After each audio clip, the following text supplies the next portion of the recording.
July 18th, 1935. 11:42 p.m., Lenox Avenue is slick with summer rain. A black Packard idles at the curb, engine ticking like a watch that's about to stop. Inside, Bumpy Johnson sits perfectly still. No music, no chatter, just the smell of wet wool and cigarette smoke clinging to the seats. Across the street, two men step out of the shadows. They don't rush. They don't look nervous. Each one carries a Thompson under a long coat. And they're not here to talk. Row 0, 15, shocking opening line. They weren't aiming at Harlem, they were aiming at Bumpy. The taller man lifts his chin and speaks, quiet as rain. Message from Lucky Luciano. The shorter one racks the bolt. Metal clicks, loud in the night. Bumpy doesn't move. His driver's hands tighten on the wheel, knuckles pale, breath shallow. He can hear his own heartbeat thudding against the dash. A bead of sweat slides down his neck, disappears into his collar. The gun comes up. This is how it happens, people think. Quick, dirty, over before you know it. But this night is different, because Bumpy Johnson smiles, not wide, not cocky, just enough. "Boys," he says, voice calm, "you're blocking traffic." The shorter man laughs, sharp, nervous. "You got jokes now?" He steps closer. Too close. The streetlight flickers. For a split second, the gun's shadow stretches across the Packard door, long, crooked, final. Immediate stakes.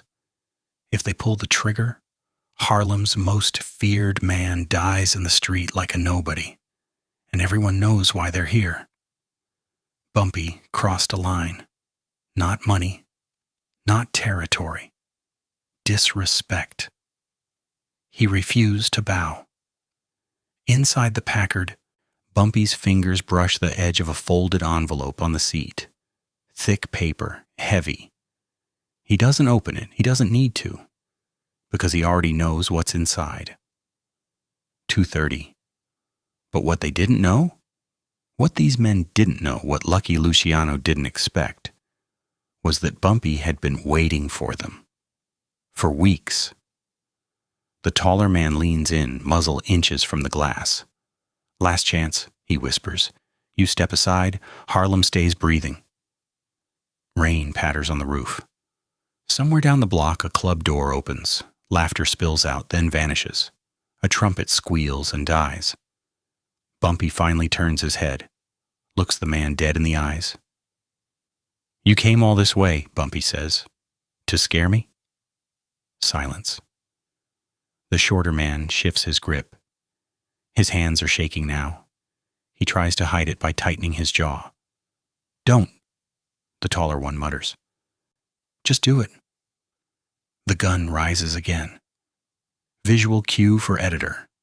The gun on the table, except there is no table. Just cold steel hovering over glass.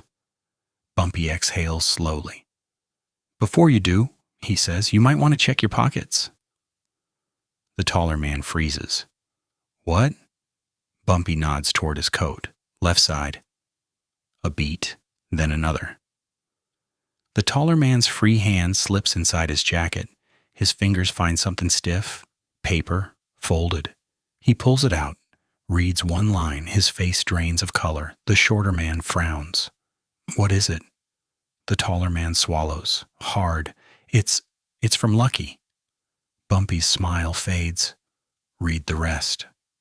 Rain gets heavier. The Packard's engine hum deepens. Somewhere footsteps approach, slow, deliberate. And for the first time tonight, the men with the guns understand something's wrong. Very wrong. Because the message wasn't an order to kill, it was an order to stand down. And the question hanging in the rain-soaked air is simple and deadly. Why would Lucky Luciano tell his own men to spare Bumpy Johnson? 3 nights earlier. Same summer heat. Different kind of pressure. Inside the Cotton Club, the air is thick with sweat, perfume, and burnt tobacco. A trumpet cries from the stage. Dancers glide like nothing in the world can touch them. But in the back office, the door is shut. Bumpy Johnson stands by the window, jacket off, sleeves rolled. Rain streaks the glass. Below, Lenox Avenue crawls with headlights and shadows. Across the desk sits Vincent Vinnie Moretti, mid-30s, sharp suit, Italian shoes, too clean for Harlem sidewalks. One defining flaw: his left eye twitches when he lies. Right now, it won't stop. Bumpy. "Listen to me," Vinnie says, words tumbling. "This thing's getting bigger than both of us." Bumpy doesn't answer. He studies the street, counts cars, watches a couple argue, then laugh. Normal people. People who think tonight ends safe. Vinnie wipes his forehead. His voice drops. "They're not asking anymore." That gets Bumpy's attention. He turns, slow. "Who?" Vinnie swallows. "Luciano's people." The trumpet hits a high note, too loud, too sharp. Bumpy walks back to the desk, places both hands flat on the wood. The grain creaks under his grip. "They want Harlem," Vinnie continues, "clean, organized, same rules as downtown." Bumpy's jaw tightens. "And what do they want from me?" Vinnie hesitates. His eye jumps. "They want you to step aside." Silence. You can hear glasses clink in the club outside. A woman laughs. Someone coughs. Bumpy leans closer. "Say that again." Just step back," Vinnie rushes. "You keep your money, your life, they run the rest." Bumpy straightens. "That's not a request," he says. Vinnie shakes his head fast. "No, it's a warning." This is the emotional core. Disrespect. Not a negotiation, not a compromise. An order. Bumpy circles the desk. His shoes scrape the floor, slow and deliberate. Vinnie tracks him with his eyes like a trapped animal. "You know why Harlem's still standing?" Bumpy asks. Vinnie nods too quickly. "Because of you?" "Because I protect it," Bumpy says. "From men who think numbers matter more than people." Vinnie's voice cracks. "They don't care about people." Bumpy stops behind him. "That's the problem." Vinnie feels it then, the weight, the heat, a presence at his back. His throat goes dry. "Bumpy," he whispers. "I'm trying to save you." Bumpy reaches past him and pours 2 drinks. Whiskey sloshes. 1 glass slides across the desk. Vinnie doesn't touch it. "Saving me," Bumpy says. "Would have meant telling me sooner." Vinnie looks up. Fear naked now. "I didn't have a choice." Bumpy finally meets his eyes. "You always got a choice." Vinnie's hands start shaking. He presses them together. "They said if I didn't deliver the message, they'd deliver it themselves." Bumpy nods once, slow. "So that's why you're here." Vinnie licks his lips. "I thought maybe you'd listen, maybe you'd bend." Bumpy's voice goes cold. "I don't bend." Outside, thunder rolls. Vinnie stands abruptly, chair scraping. "Then you're dead." The words hang there. Ugly. Final. Bumpy doesn't flinch. Instead, he opens the desk drawer. Vinnie stiffens. But there's no gun. Just a stack of envelopes. Names written in careful ink, addresses, times. Bumpy pulls one out. "Do you know what this is?" he asks. Vinnie shakes his head. "It's insurance." Bumpy slides the envelope across the desk. "Against men who think I don't see what's coming." Vinnie stares at it.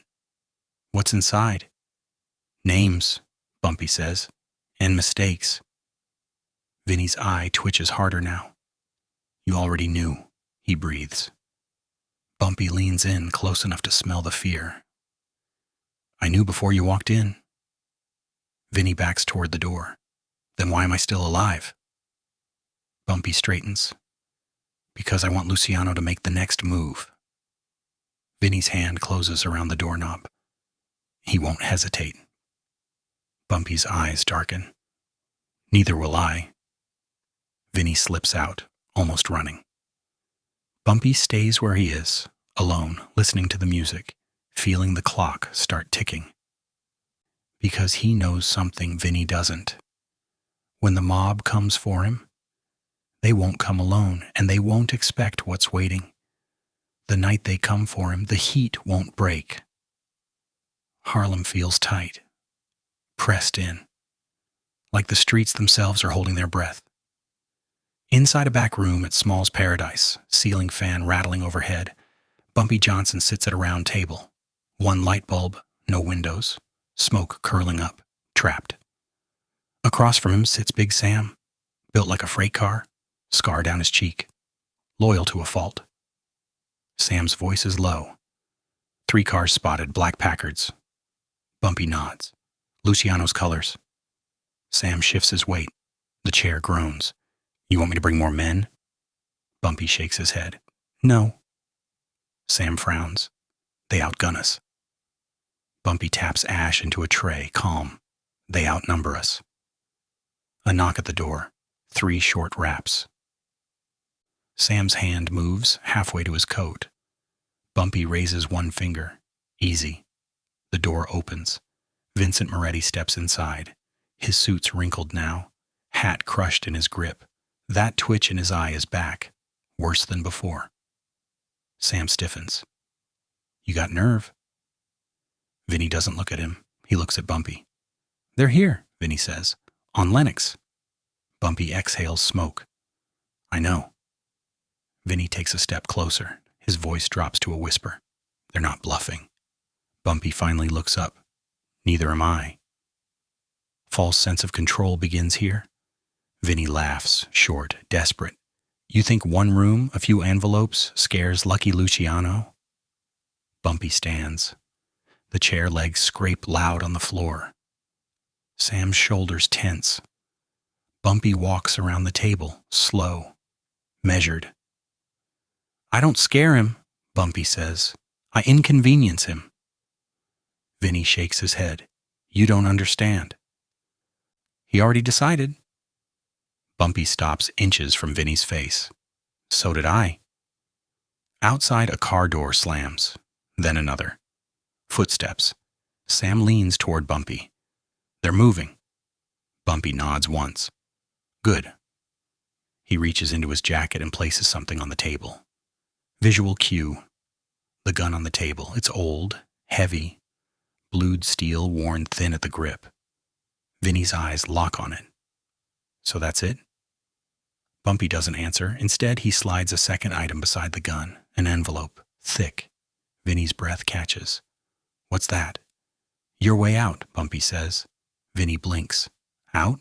Tonight, Bumpy says. You walk away breathing. Sam's head snaps up. You trusting him? Bumpy doesn't look at Sam. I'm using him.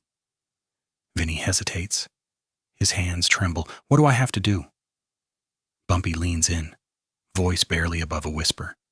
Deliver a message. Vinny swallows. To Luciano? Bumpy shakes his head. To his men. Vinny laughs again. Hollow. They'll kill me. Bumpy's eyes harden. Only if they think you're lying. Outside, engines cut. Silence drops heavy. Sam mutters. They're close. Vinny clutches the envelope. Sweat beads on his forehead, runs down his nose. What's in here? Bumpy meets his gaze. The truth. A fist pounds the door, hard, once, twice. A voice cuts through. Italian accent, calm. Open up. Sam's jaw tightens. His hands shake now. He hides them under the table. Vinny backs toward the wall. This is it. Bumpy doesn't move. Another knock. Louder. Last chance. Bumpy finally speaks. Vinny. Vinny looks at him. If you want to live, Bumpy says, you open that envelope, you read it, you hand it over. Vinny's throat works. And if they don't care? Bumpy steps closer. Puts a hand on Vinny's shoulder. Firm, heavy. They will. The pounding stops. A click, metal on metal. Visual cue. His hands were shaking. Sam's breathing gets loud in the room. Bumpy turns toward the door. "Gentlemen," he calls out, "you're late." The door swings open.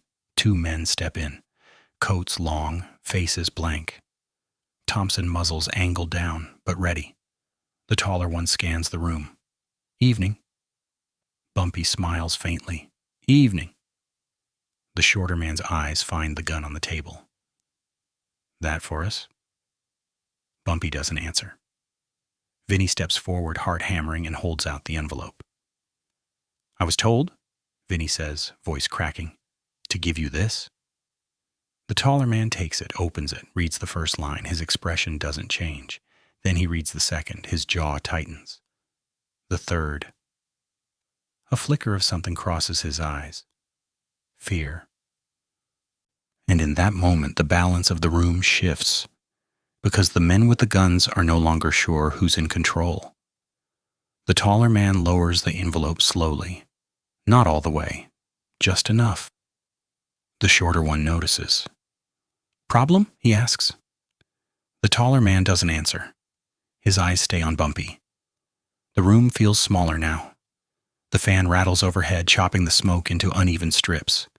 Sam's boots creak as he shifts his stance. Bumpy stays still. "Read it again," Bumpy says. The taller man swallows. His thumb rubs the paper's edge like he's trying to erase what he just saw. The shorter man steps closer. "What's in there?" The taller man finally speaks. "It's instructions." The shorter man snorts. "From who?" The taller man doesn't look at him. "From Lucky." Silence punches the room. Vinny's knees nearly buckle. He grips the wall to stay upright. Sam narrows his eyes.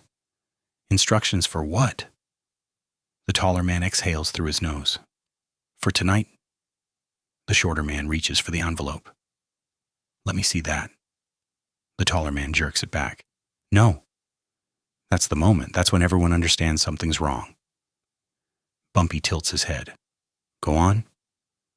The taller man licks his lips. His voice drops. "We're to stand down." The shorter man laughs, loud, sharp. "That's not funny." The taller man finally turns to him. "It ain't a joke." He opens the envelope wider, slides it over.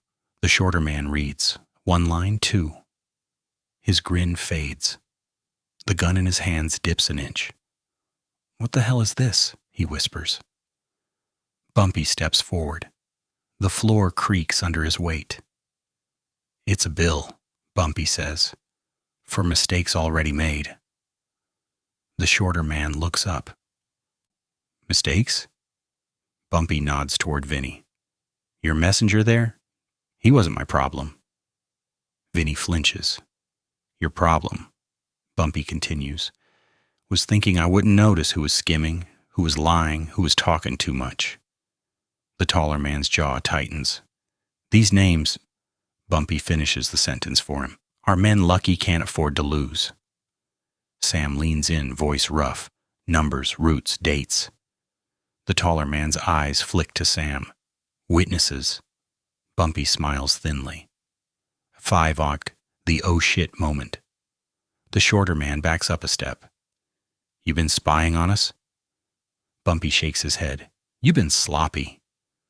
The taller man folds the envelope closed, hands trembling now. "You know what this does?" he asks. Bumpy meets his stare. "It makes tonight inconvenient." The taller man nods once. "It makes a war." Bumpy's voice drops. "No." It stops one. Vinny finally finds his voice. "He's telling the truth. He knew before I did." The shorter man snaps at him. "Well, shut up." Vinny does. Immediately, the taller man looks between Bumpy and Sam, measures distances, angles, outcomes.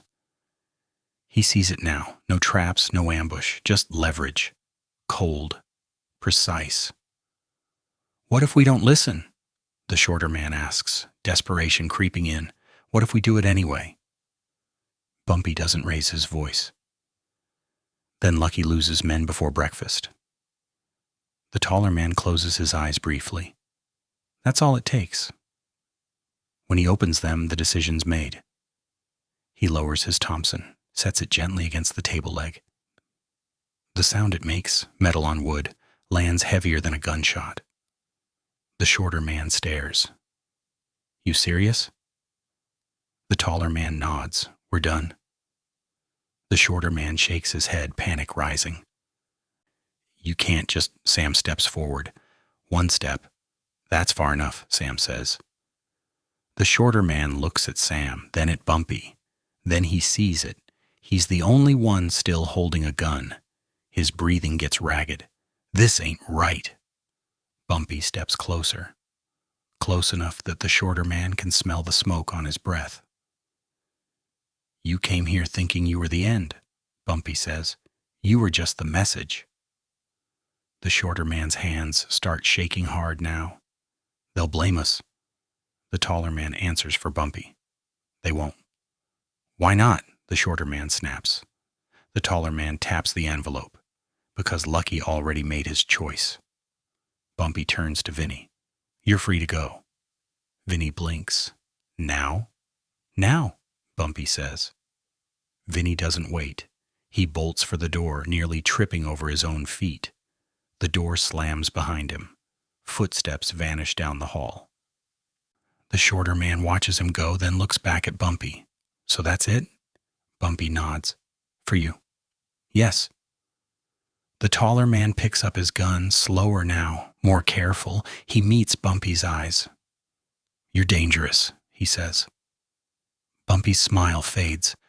I'm prepared. The taller man gives a short nod. Tonight didn't happen. Bumpy steps back. Smart. They turn to leave. At the door, the shorter man hesitates, looks back one last time. You think this ends it?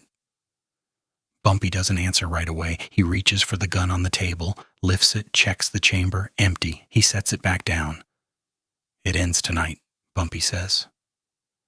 The door closes. The fan keeps rattling. Smoke hangs in the air. Sam exhales long and shaky. Jesus. Bumpy sits back down. His hands are steady, but his eyes are already somewhere else. Because standing down doesn't mean forgiving. And Lucky Luciano just learned something he never expected. Bumpy Johnson wasn't reacting. He was setting terms. The rain starts again just after midnight, hard, sudden, loud enough to drown out footsteps. Vincent Moretti runs 3 blocks before he realizes no one's following him. His lungs burn. His shoes slap water. He ducks into an alley, presses his back to the brick, and slides down until he's sitting in filth, alive. He laughs once, then clamps a hand over his mouth. Inside Small's paradise, the door shuts and the sound dies with it. Sam locks it. Click. That sound, small, final, hits harder than anything tonight. Bumpy sits alone at the table. Smoke curls from his cigarette, slow and lazy. Like nothing in the world is wrong. He stares at the envelope that's left behind. The one the taller man didn't take. Sam breaks the silence. You let them walk. Bumpy nods. I did. Sam shakes his head, pacing. They came to put us down, guns out. Bumpy looks up. And they didn't. Sam stops. His jaw tightens. That don't sit right. Bumpy stands. He crosses the room and opens a small metal cabinet. Inside, ledgers, folded papers, a revolver wrapped in cloth. He takes the revolver out. Heavy, cold. Visual cue, cold metal in his hand. This, Bumpy says, holding it up, isn't over. Sam watches him closely. So what happens now? Bumpy loads the cylinder. 1 round, 2, 3. Now, he says, the debt gets collected. Cut to Lenox Avenue. The 2 mob men step into the rain. Coats pulled tight. No words between them. The Packard waits at the curb, engine running. The shorter man finally snaps. You believe him? The taller man opens the passenger door. I believe the paper. The shorter man slams his fist against the car. We backed down. The taller man turns. His voice is ice. We survived. They get in. The Packard pulls away, tires hissing on wet pavement. Inside the club, Sam watches Bumpy tuck the revolver back into the cabinet. "You letting Lucky breathe," Sam says. Bumpy closes the door. "I'm letting him bleed slow." Sam's eyes widen. "Who?" Bumpy picks up the envelope, taps it once against the table. "The men who thought Harlem was loose change." Sam understands now. His shoulders drop. "Names," Sam says, "and addresses," Bumpy replies. He takes a pen, crosses out one name, then another. Sam watches the ink soak into the paper. "Those two?" Sam asks. Bumpy shakes his head. "No." "Vinny?" A pause. "No," Bumpy says. "He already paid." Sam exhales. "So who loses?" Bumpy folds the envelope, slides it into his jacket. "Men who thought tonight was simple." Outside, a gunshot cracks somewhere far off. Maybe a block, maybe 10. Bumpy doesn't flinch. He steps toward the door. "Get the car." Sam hesitates. "Now?" Bumpy nods. "Before dawn." Sam opens the door.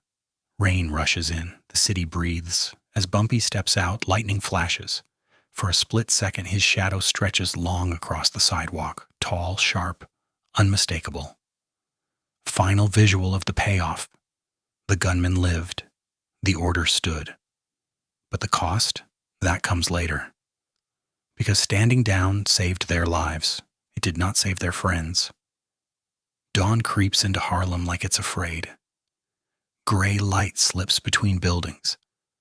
Rainwater pools in the gutters, carrying cigarette butts and last night's sins toward the drains. On 132nd Street, a delivery truck idles too long. The driver, Willie, middle-aged, bad knee, leans out the window and squints.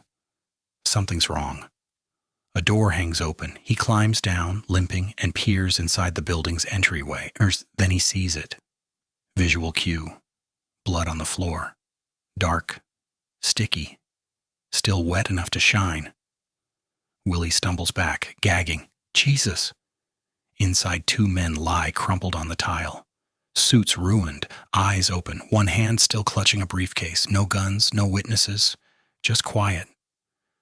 By the time the police arrive, the neighbors have already retreated behind curtains. Nobody saw anything. Nobody heard anything. Doors stay shut. Mouths stay closed. That's how Harlem breathes after nights like this. At Small's Paradise, Sam scrubs his hands in a back sink. Water runs red, then clear. He stares at his reflection. Eyes bloodshot, face older than yesterday. Bumpy sits at the table, jacket on, hat beside him. Sam finally speaks. "They were Lucianos." Bumpy nods. "They were careless." Sam dries his hands. "This'll echo." Bumpy lights a cigarette. "Everything does." Across town, Vincent Moretti packs a single suitcase. He doesn't look in the mirror. Doesn't stop shaking. Every sound from the hallway makes him flinch. He leaves cash on the dresser. Too much. He's gone by sunrise. On Lenox Avenue, club owners open late. Bartenders speak softly. There's a heaviness in the air. Not fear, something sharper. Respect earned the hard way. Bumpy steps outside as the sun finally breaks through the clouds. Steam rises from the pavement. The city smells clean and rotten at the same time. A kid selling papers looks up at him, hesitates, then nods. Bumpy nods back. One life changed forever. Vincent's. He'll never wear a clean suit again without checking the shadows. He'll never trust a promise that comes without ink. And somewhere downtown, behind closed doors and drawn shades, men count names. And notice 2 are missing. Lucky Luciano doesn't send messages that morning. He doesn't have to. The silence says enough. Stop. Wait for next. Part 7. The Lasting Impact. To 300, 400 words. By the end of that week, something shifts. Not loud, not obvious, but different. On Lenox Avenue, men talk slower. Deals take longer. Hands stay visible. Nobody rushes to prove anything, because everyone knows what happened. Not the details, the result. 2 men went north and never came back. Guns were raised and then lowered. And the man they were sent to erase was still standing. Bumpy Johnson didn't win a war. He changed the rules. From that point on, messages from downtown came written, signed, clear, no more guessing, no more improvising with guns in the street, because the cost of being sloppy was suddenly very real. Somebody always paid, and it usually wasn't the one giving orders. Vincent Moretti disappears into the noise of the city. New name, new job, same nightmares. He lives the rest of his life listening for footsteps that never come. That's his sentence. The men who didn't listen, they never get one. The irony cuts clean. The night guns were pointed at Bumpy Johnson. No one pulled the trigger. And yet bodies still fell, not from rage, not from panic, from preparation. Final image. Early morning. Harlem waking up. A man sweeping the sidewalk outside a closed club. He stops, looks down, a spent cigarette, still warm. He nudges it into the gutter and keeps sweeping. Life moves on, but underneath it, quiet, steady, unavoidable. Everyone knows one thing now. Standing down saved lives. Challenging Bumpy Johnson cost them. If this surprised you, wait until you hear about the one man who didn't stand down. Drop a comment. Would you have pulled the trigger? Subscribe. Because Bumpy's most dangerous enemy wasn't the mob. It was the one who thought he was smarter than tonight.